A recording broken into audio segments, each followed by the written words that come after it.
Though he didn't have the resources to advance his discovery, other researchers did.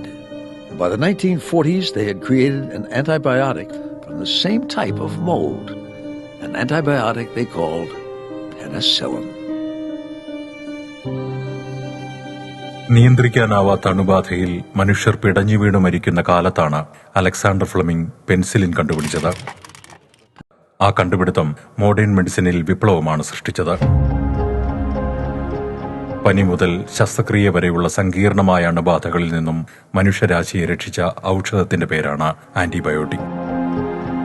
എന്നാൽ ഇന്ന് antibiotic മരുന്ന് രൂപത്തിൽ മാത്രമല്ലാതെ ശരീരത്തിലെത്തുകയും മനുഷ്യവംശത്തെ കാർന്നു തിന്നുകയും ചെയ്യുന്ന ഒന്നായി മാറിയിരിക്കുകയാണ്.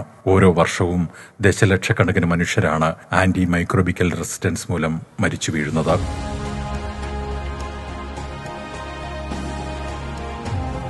ആന്റിബയോട്ടിക്കുകളുടെ സങ്കീർണമായ ദുരുപയോഗം മൂലം രോഗിക്കുമേൽ അണുക്കൾക്ക് സ്വാധീനം കൂടുകയും മരുന്ന് ഫലവത്താകാതെ വരികയും ചെയ്യുന്ന അത്യന്തം ഗുരുതരമായ medical അറ്റാക്കാണ് AMR.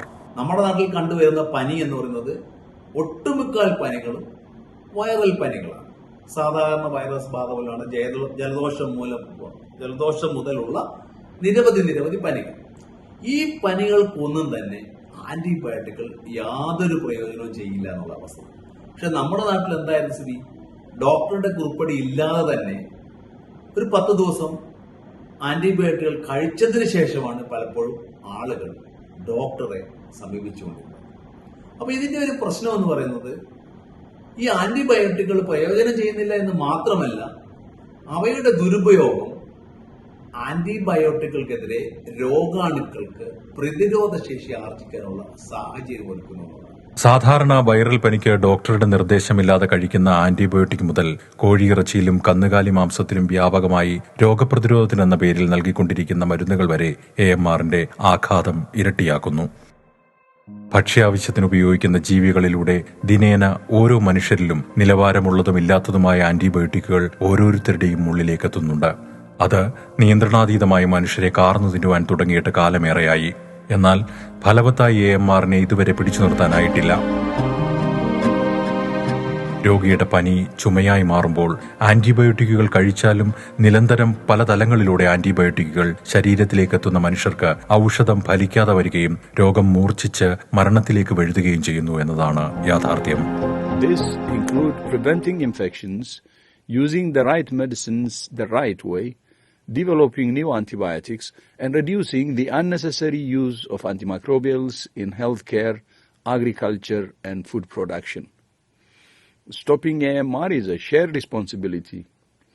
Let's work together to protect the medicines that protect us. AMR ലോകവ്യാപകമായി മനുഷ്യരാശിക്ക് നേരെ വിരൽ ചൂണ്ടുന്ന ജൈവ ബോംബായി മാറിയിട്ടുണ്ട്.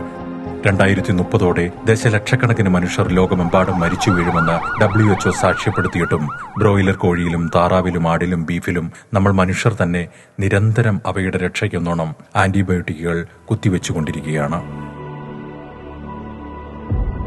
കേരളത്തിലെ കാര്യം മാത്രം നോക്കൂ. 100 കണക്കിന് മെഡിക്കൽ സ്റ്റോറുകളാണ് ഒരു പഞ്ചായത്തിലുള്ളത്. കുറിപ്പടികളില്ലാതെ ഓൺലൈനായി മരുന്നുകൾ വാങ്ങുന്നവർ വേറെയും. എക്സ്പയറി ഡേറ്റ് കഴിഞ്ഞ മരുന്നുകൾ, പ്രത്യേകിച്ചും ആന്റിബയോട്ടിക്കുകൾ, ഇവരൊക്കെ എങ്ങനെയാണ് നശിപ്പിക്കുന്നത്?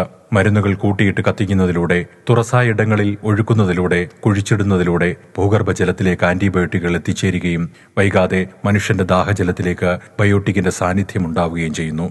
ജീവൽ പ്രതിസന്ധിയിലേക്ക് മനുഷ്യർ എത്തുന്നതോടെ മനുഷ്യകുലത്തിന്റെ നേർപകുതി ഇല്ലാതാവും എന്നാണ് ലോകാരോഗ്യ സംഘടന നോക്കിക്കാണുന്നത്.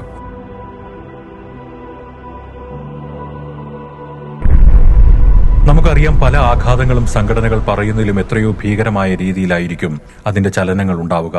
ഭൂഗർഭജലത്തിലേക്ക് എത്തുന്ന ആന്റിബയോട്ടിക് സാന്നിധ്യം ഇല്ലാതെയാക്കുക എന്നത് മനുഷ്യരെ സംബന്ധിച്ചിടത്തോളം ജീവൽ പ്രശ്നമായി മാറിയിരിക്കുകയാണ്. എത്ര നാൾ കൊണ്ട് ഈ പ്രതിസന്ധിയിൽ നിന്ന് അതിജീവിക്കുമെന്നത് വലിയ ചോദ്യചിഹ്നമായി അവശേഷിക്കുകയാണ്. പൂർണ്ണമായും പ്രകൃതിദത്ത വിഭവങ്ങളെ ഭക്ഷണത്തിനായി ആശ്രയിക്കുക എന്നതാണ് പരമപ്രധാനമായ കാര്യം. രോഗപ്രതിരോധമായി ചേർത്തുവെക്കുമ്പോൾ ആവനാഴിയിലെ അവസാന അമ്പുകളാണ് ആന്റിബയോട്ടിക്കുകളെന്നും അവ നിരന്തരം ഉപയോഗിക്കുവാൻ പാടില്ല എന്ന തിരിച്ചറിവും മർമ്മപ്രധാനമാണ്. മരുന്നായി വീട്ടിൽ ലഭിച്ച ആന്റിബയോട്ടിക്കുകൾ മുഴുവൻ കഴിച്ചു തീർത്തുവെന്ന ഉറപ്പുവരുത്തലാണ് ആദ്യം നടത്തേണ്ടത്. ഭൂഗർഭജലം ഉപയോഗിക്കുന്നുണ്ടെങ്കിൽ പരിശോധിക്കേണ്ട സാഹചര്യം മനസ്സിലാക്കി മനുഷ്യർ ലോകമെങ്ങും ജാഗ്രത പുലർത്തുകയാണ്. ക്രിയാത്മകമായി കേരളത്തിൽ നടപ്പിലാക്കാവുന്ന വസ്തുതകളിലേക്ക് കടക്കാം. ഹരിതകർമ്മസേന വഴി ഉപയോഗിച്ചുപേക്ഷിച്ച മരുന്നുകളും വീട്ടിൽ നിന്ന് ശേഖരിക്കുക വഴി അലക്ഷ്യമായി ഉപേക്ഷിക്കലും ഭീഷണിയും ഒരു പരിധിവരെ നേരിടാനാവും. മരുന്ന് കമ്പനികളുടെ രജിസ്റ്റർ സക്രിയമായി അപ്ഡേറ്റ് ചെയ്യിക്കുക എന്നതാണ് മറ്റൊന്ന്. അതോടെ കാലാവധി പൂർത്തിയായ നമ്പറുകൾ നശിപ്പിച്ചുവെന്ന് ഉറപ്പുവരുത്താനാകും. നാം വൈറൽ പനി വന്നാലുടൻ അടുത്തുള്ള മെഡിക്കൽ സ്റ്റോറിൽ നിന്നും ഡോക്ടറുടെ കുറിപ്പടിയില്ലാതെ മരുന്ന് വാങ്ങുകയും ഡോസ് പൂർത്തിയാക്കാതെ ഉപേക്ഷിക്കുകയും ചെയ്യുന്നത് കുറ്റകരമായ അനാസ്ഥയായി കണ്ട് ഒഴിവാക്കേണ്ടതാണ്.